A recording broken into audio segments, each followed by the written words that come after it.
Hey there, my darlings. Loving God there. I'm going to... I've been playing around with some Reaper a little bit in the dungeons. So, now to do a little bit of their plot. Elita, say hello to Ambigus. It's not his real name, of course. He's as girling as we come, but I'd say he makes a passable Highlander in the correct light.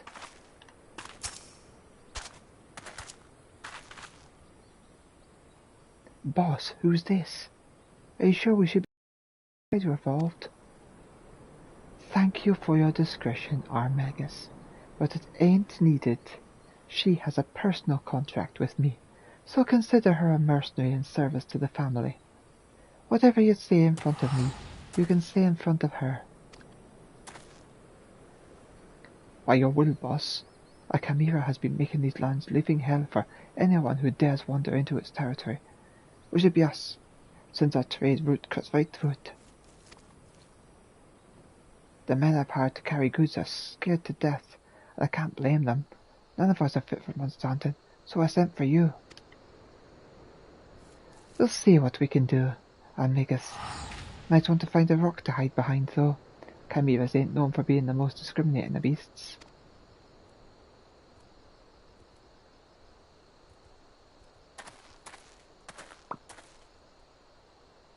Time to put those new skills of yours to good use, Elita.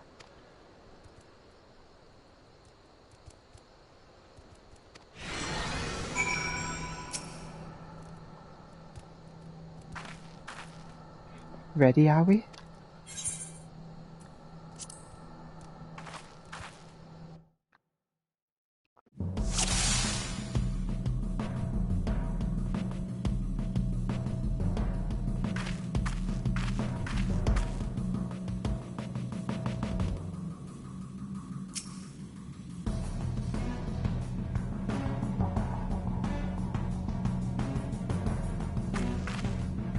Let's get on with the hunt, eh? We'll need to draw out the chimera with myrmidon meat.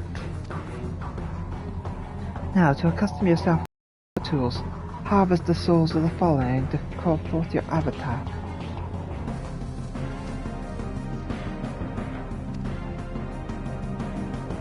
The best Reapers fight in tandem with their avatars. Let's see how well you do.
That's beside you. Yeah, just one side, this small thing.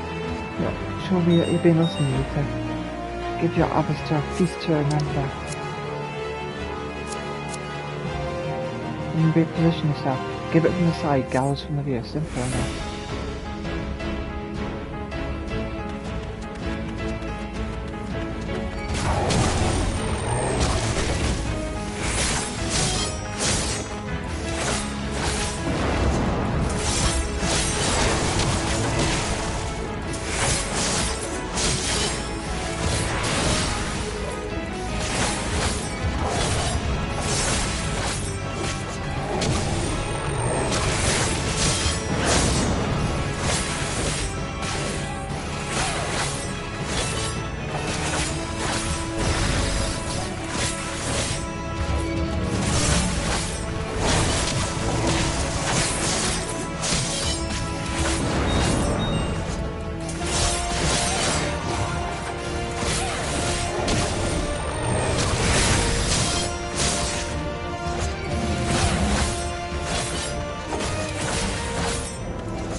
Bloody impressive work, that. I knew there was something about you, but truth be told, I didn't expect you to make such clean work of that chimera. I reckon I might even be hard-pressed to match that display.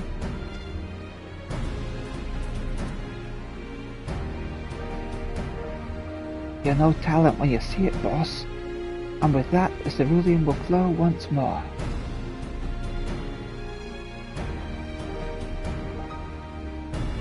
Among his many roles, Armagus is a merchant of sorts. He sells ceruleum at a price that would make those gill pitchers at Amanja and Sons bake. But still, turns a pretty profit. We barely keep up with demand, despite the occasional beast or two butting in our fares. All thanks to you, boss. And our countrymen up north, of course. Here's to getting the business back as usual.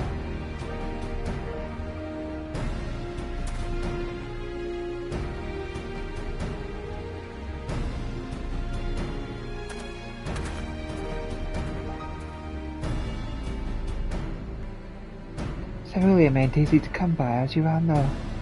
Amanja and Sons protects their monopoly with a gilded fist, but they've yet to force the imperial stragglers up north out of the market.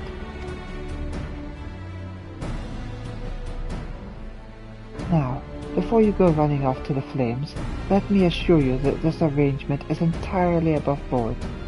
Selling goods to Imperials is forbidden by law, but there's nary a word about buying from them. I knew you Orsians like to call Guardians by all sorts of colourful names. Bastards, tyrants, invaders, and aye, we've got all those and worse. But while many a foul deed has been committed for the glory of the Empire, we aren't megalomaniacs to a man. Even amongst purebloods, those that serve don't always do so by choice. It could be argued that we're all casualties of the great Machina's ambition. No small number of the Empire's troops would return home in a heartbeat if they could. But the world being what it is, most set up for sending their family what few coins they can afford to part with. Most Eosians wouldn't suffer a whit of colour to complicate their black and white view, but if you're going to fight with us, you should learn the truth of our past.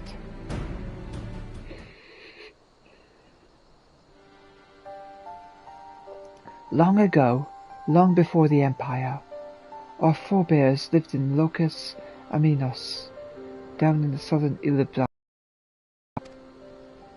With temperate climes and fertile earth the land provided, many of us were but simple farmers, harvesting abundant crops with the self-same scythes that reapers would eventually wield. But gifts are ever the object of envy. While not tilting our fields, the ancestors were forced to defend them. Every year they yielded a few more ilms, and some 800 years ago now, they were driven from Locus Aminos completely.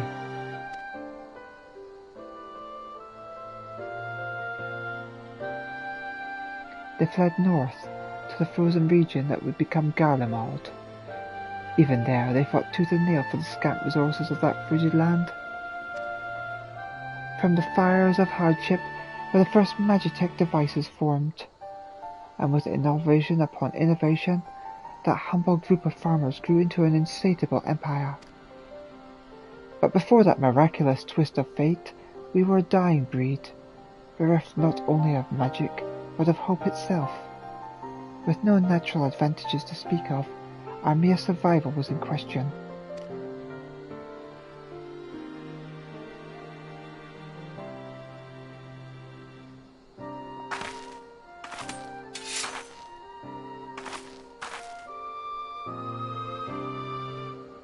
From harsh necessity were the reapers born. We turned our tools to weapons, and struck a bargain with the whispers in the dark. With the void's power we could strike at an enemy's beating heart, slay their generals, and throw the rank and file into disarray. Our way is to end battles before the sparks catch, to sacrifice the one for the many, to keep avarice's hands away from family, friends, and lovers. And now this power belongs to you.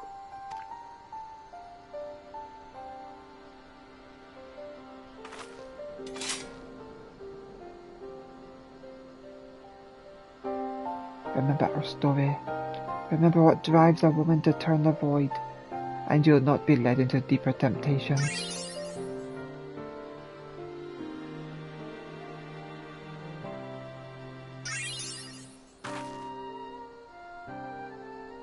Our work here is done. I'll see you back at headquarters.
Well, if it ain't Elita, you headed in?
For your first outing, you did good.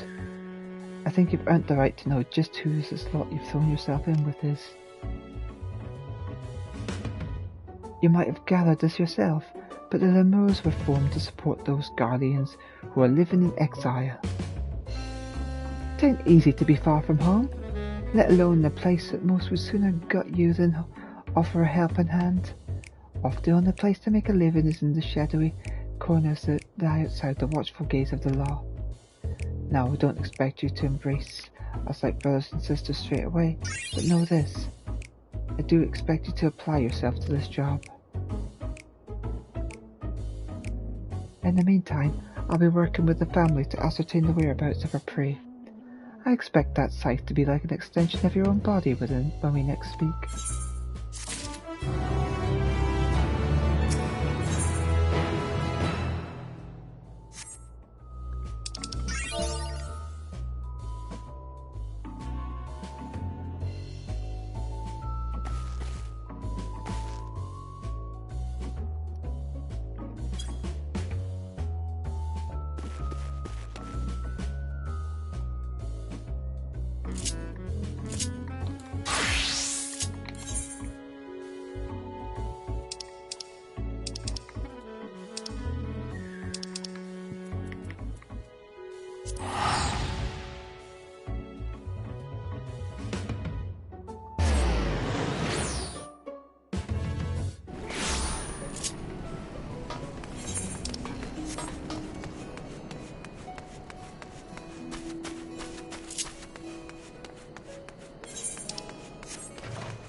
Soon we will rescue Mahaz and Ansel and settle the score with Goldovan.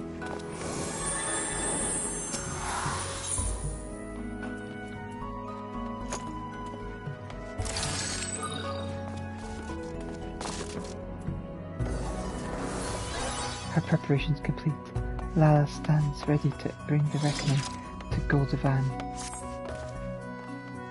My apologies for the wait. The countermeasure is ready. As it is quite delicate, however, I will hold on to it until the moment of reckoning. Good. Let us make for Goldovan's lair at once. Has there been any further word on Mahad and Ansel? My fellow operatives report that your friends are still alive, and together we will ensure that they remain so. Thank you. Though to me they are more than just friends. They are family. Our destination lies in the northeast of the Draconia forelands, where the Sawmill foothills meets 100 Throws. The cave entrance is just west of the springs. Understood. I'll go on ahead to scout out the area.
This is it, Elita. Goldavan's lair. Remember, our chief concern is Mahad and Ansel's safety. As for the countermeasure, it is a set of garments imbued with a special enchantment to shield you from Goldavan's influence. Should the worst come to the worst, it will keep you safe and our hopes alive. As I mentioned, they are rather delicate, but I guarantee that they will last you this one battle. When you are ready to sally forth, I will have you change into them.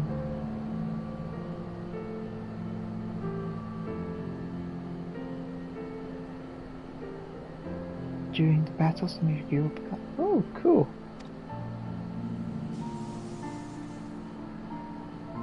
So, are you ready, Elita? I guess.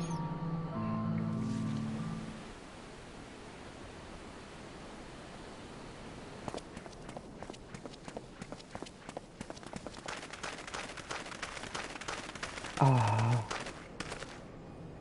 that looks cool.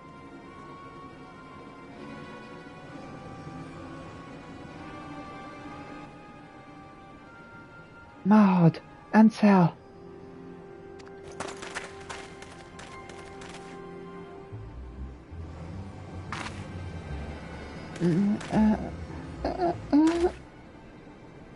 What have you done to them, you bastard?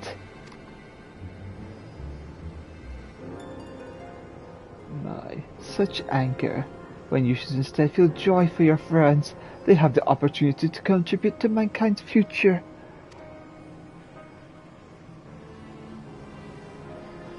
For the frailty of our flesh, so much knowledge and skill and experience are forever lost.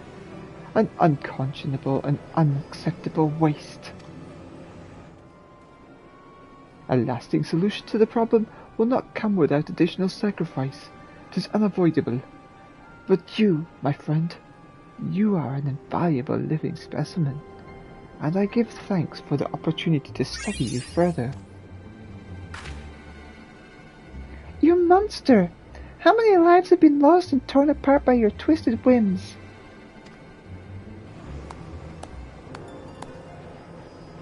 You played the part of indignant moralist well. Pity. As a fellow Charlayan, I held out hope that you, at least, would come to appreciate my vision.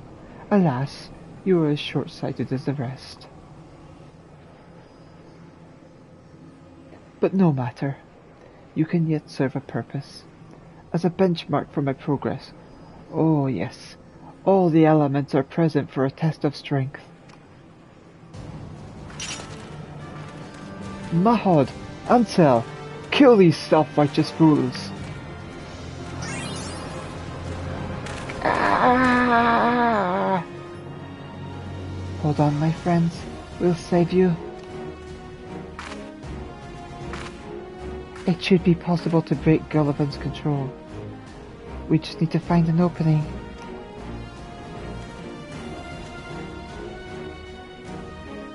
As for you, I would thank you never to call me a fellow Charlayan.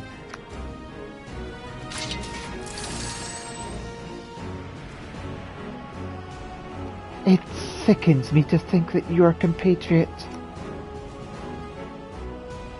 My. The animosity is fairly palpable.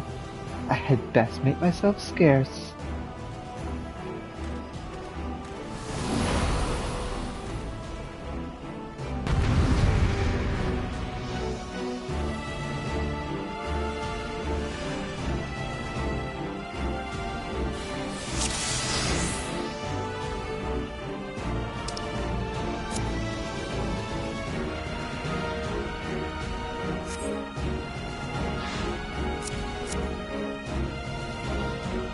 Damn it, they're not in their right minds.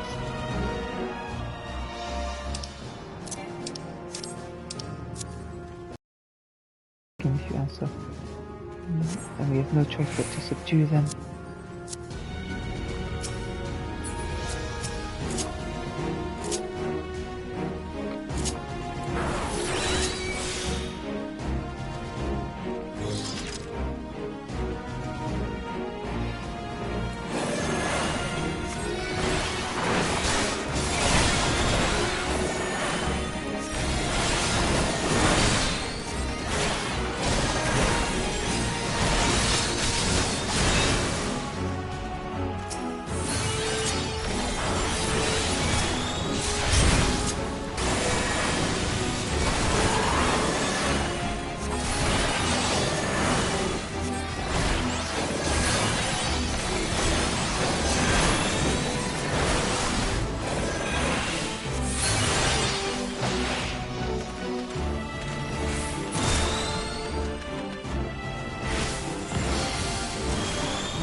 to the fight between me.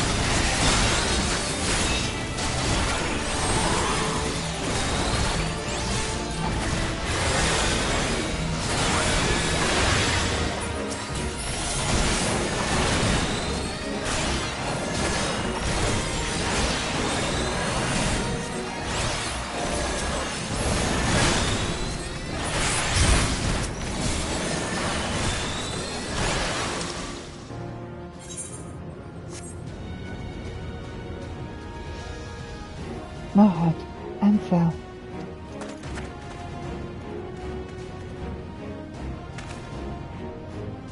Forgive me, I didn't want to hurt you.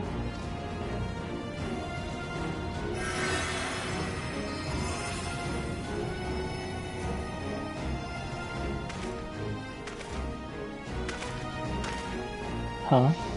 Would seem you possess a heightened affinity for the sage's art. That I should be blessed with such fine specimens for my research. We must see what else you can do. Yes, we must.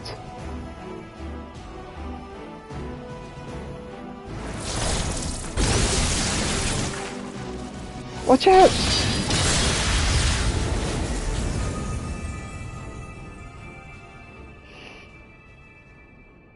What?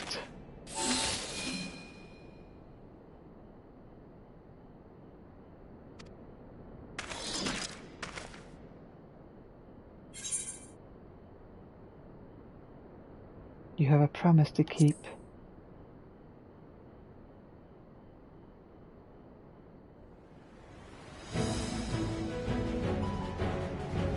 I won't fail. Not again. Through all the suffering and sacrifice, I'm still here. I'm still alive. And as long as I live, I refuse to let anyone else die on me. What say you, Mahud, Ansel? As if you needed to ask. Where you go, we follow. You know this. I believe in you too, Lothia. In you and Elita both.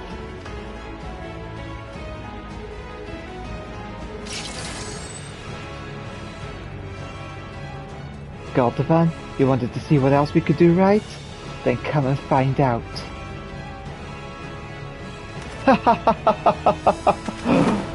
Marvelous! Absolutely marvelous! Do not hold back, my dear subjects, for neither shall I. For the betterment of mankind, let us transcend the limits of our flesh together!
Oh no.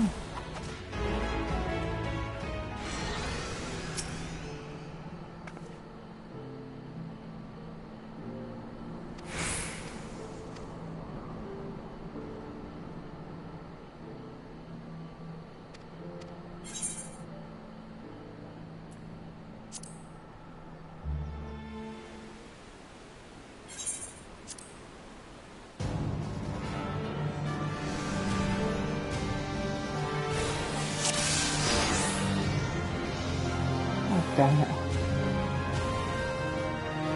I never noticed her health.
Take this time to do it right, everybody. Pay attention to your surroundings.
taking control of the reins again.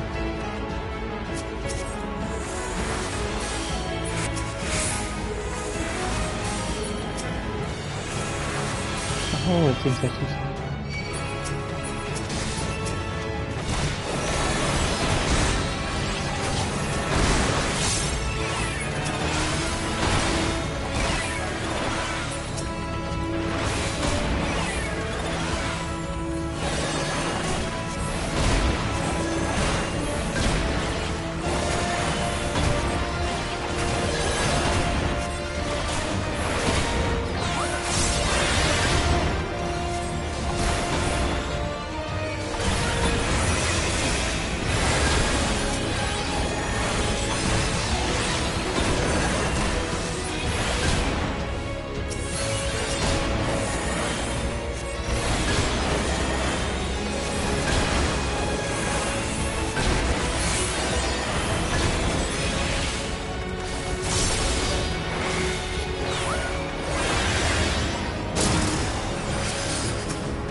What are we waiting for? Let's kill him and be done with it. No, Ansel, it should be Luffy's decision.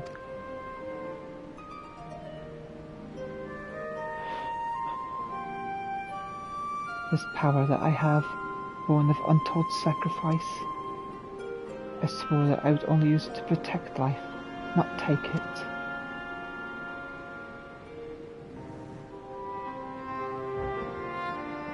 Goldovan will face justice back in his homeland, where he committed his most heinous crimes. I'm sorry, my friends.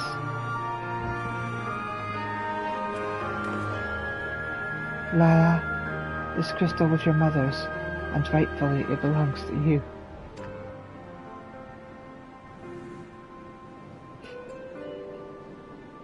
It's already where it belongs.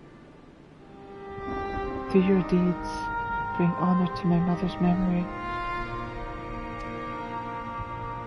I will strive to do the same, with my trusty sword and shield.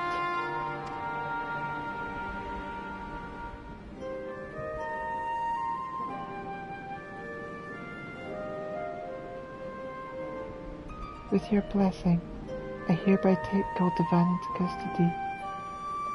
He'll be transported back to Charlayan, where he'll be tried by the Forum.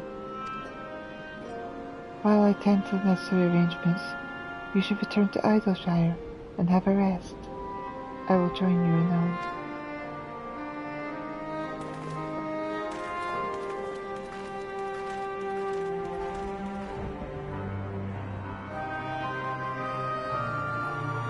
This mercy is more than you deserve, but you will answer for your crimes, every last one.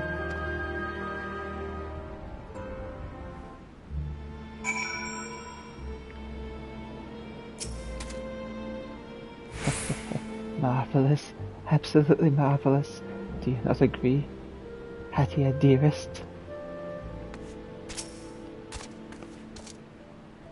When I set out from Charlayan, I wanted to reclaim my mother's soul crystal, wanted it as a memento to remember her by. But I've come to realize that there is no better way to remember her than by the legacy of her deeds in life. She was the gentlest and noblest of women, one who never flinched in the face of danger when someone else was in need of succor. And I will endeavour to do honour to that legacy by rising to the defence of those in need of protection. This includes Loifa and his friends. So in case you worry for them, don't. You should return to Idleshire as well. Gods know you deserve a rest too. Please, go on back ahead back to Idleshire. I will follow on.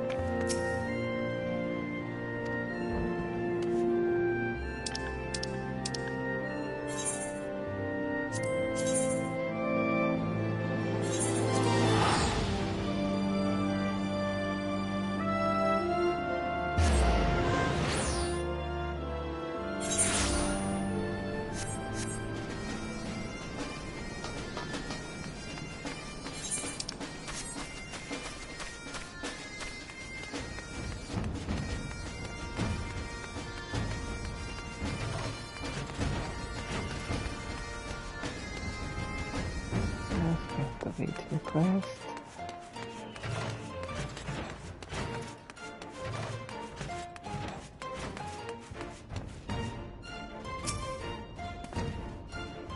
For revenge we were prepared to die, but now we have a reason to live. We have a chance to see your mother again, and we owe it to you.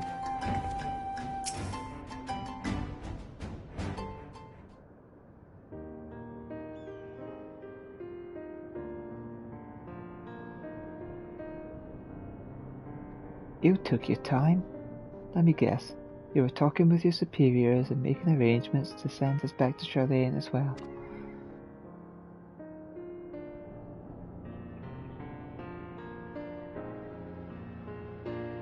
We had a long and difficult conversation, I must confess.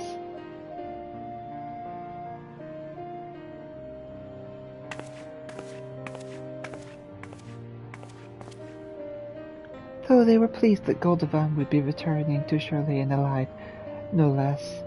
They were deeply disappointed to hear that the fugitives escaped, and that despite my best efforts I could not pick up their trail again.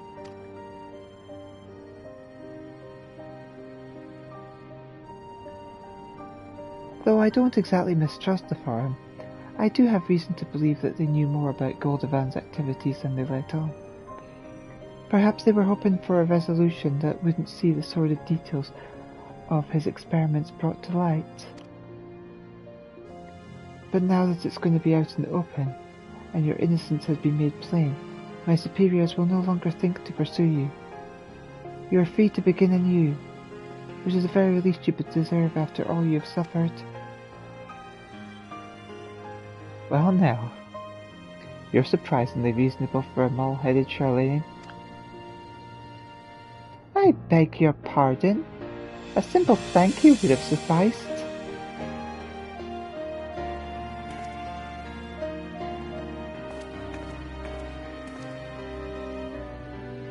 I never asked for my powers, but fate has decreed that I have them. And I will use them as they were intended, and fight for the future of all lives. I'll also seek a cure for the procedure's side effects.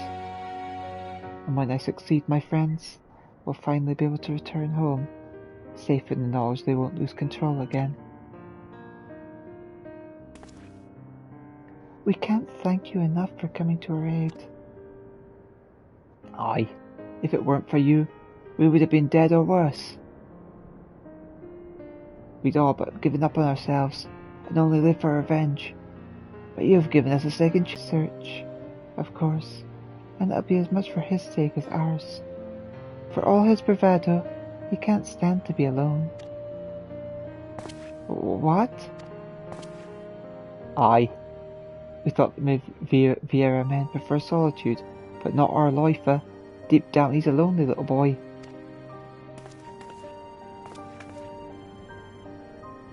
Oh,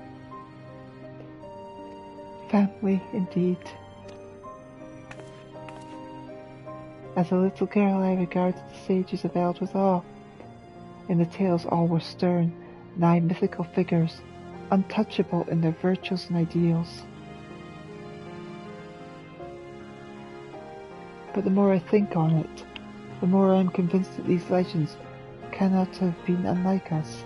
No, they were ordinary folk who bore great love for friends and family, and that love extended to all life. Now, more than ever, I see this love in my dear departed mother, and though I still have much and more to learn, ever will I endeavour to do her proud. Thank you, Elita. I knew I couldn't have learned these lessons, or accomplished my mission without you. As our work is done, our time together is over, but I shall linger in the Eorzea a while, and hope to see more of you and hear your tales.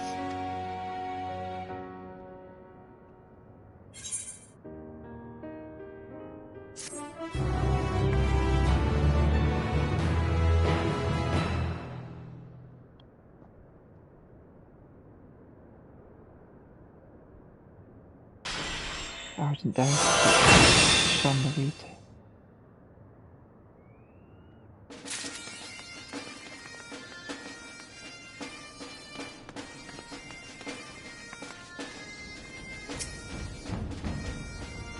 Oh, Elita, how fare you? Still fighting a good fight? I shouldn't doubt, and bringing succour to all those in need. How fare you of late? All is well thanks to you and your invaluable aid. Goldivan has been sent back to Charlatan, where he will be treated by the farm, and I've no doubt that he will get his just deserts. Meanwhile, I will stay in the Eorzea for a time to broaden my horizons, with a view to eventually train as a healer like my mother. And when I set out on that path, I shall have to ask you for some advice on spellcraft. As for Loifa and his fellows, they seek a cure for the procedure side effects. You might run into them at the hard place. When not hard at work, they sometimes take a moment there to relax and unwind. Loifa is down after a few tankards, while Mahad tosses them back as if they were water. Ansel tends to lose a little too much inhibition, and occasionally has to be restrained by the proprietor. In other words, they're like any other group of young folk, and it warms my heart to see this. What is a sage? Oh! I thought you were already familiar with the subject. Not that I mind reviewing it, of course. Perhaps I have missed some details previously. To begin at the beginning, our revered ancestor Nucleus advocated the betterment of mankind, and 'twas in the current of systematics that sage's art was created by combining medicine, aetherology and sorcery. Through medicine, a sage grasps the workers of the flesh, through aetherology she unlocks the secret of the soul, and finally, through sorcery she learns to manipulate the two. In order to channel her powers, the sage employs a set of 4 short staves, called neoliths. These instruments have their origins in ether stones, naturally occurring objects of power, which harbour spiritual energy. Used by healers of Eld, these stones were placed around the sick and ailing to create an etheric confluence which would aid in their art.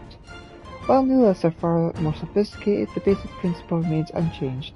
Building them as extensions of her mind, a sage sends them darting through the air to unleash her magics. See your thoughts in the diary. While you're asking this, I assume you have also read the diary to the end. I have dispelled the ossification enchantment from the diary. There are no further entries. Judging by the contents, it belonged to Golden's wife. But where the handwriting changes, it would appear he took over. I, of course, have no other thoughts on the matter, but I am not yet sure how to put them into words. For now, however, I will say this. I'm glad it was you that inherited Titus' legacy. Quite glad.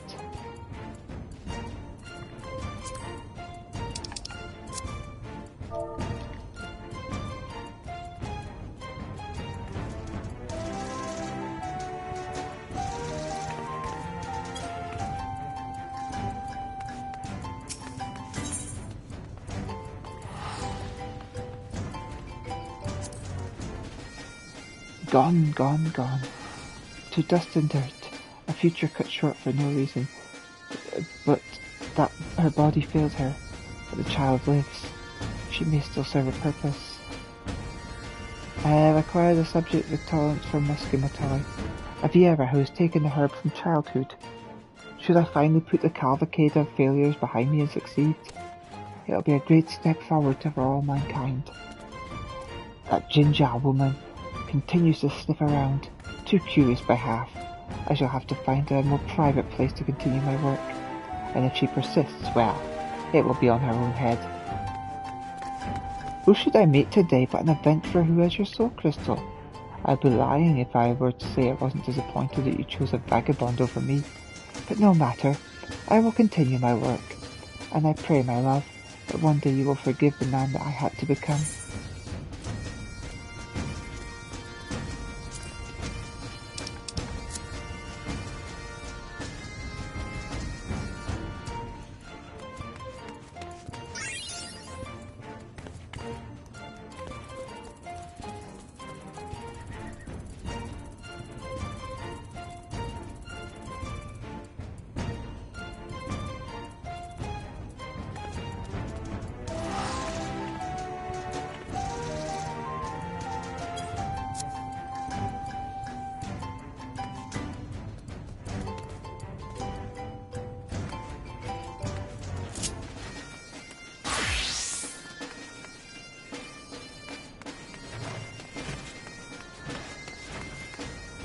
Right. Stop this broadcast for now.